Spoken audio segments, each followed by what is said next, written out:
The Bear and Two Friends.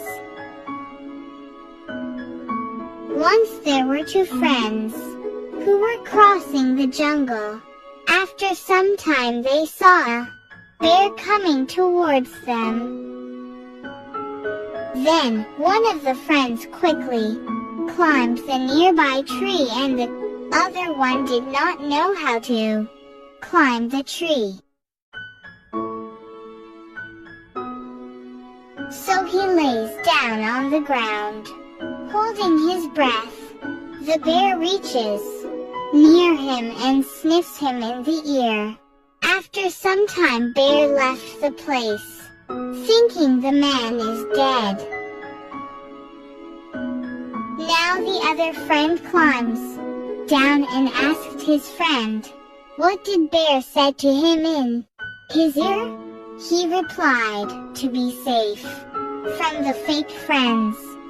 The moral of this story is, beware of fake friends.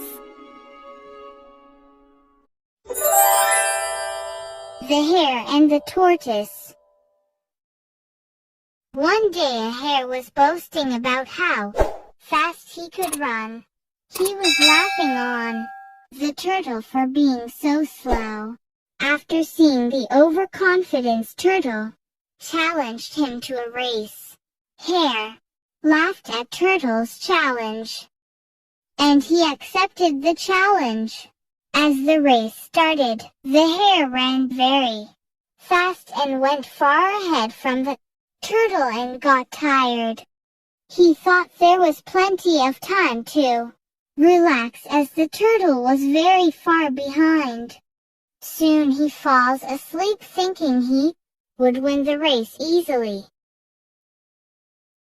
Meanwhile, Tortoise continued to walk slowly until he reaches the finish line. The overslept hare sees the turtle on the other side of the finish line. The turtle had beaten him in the race. The moral of this story is, the time never waits for you, so don't waste the time. Please subscribe.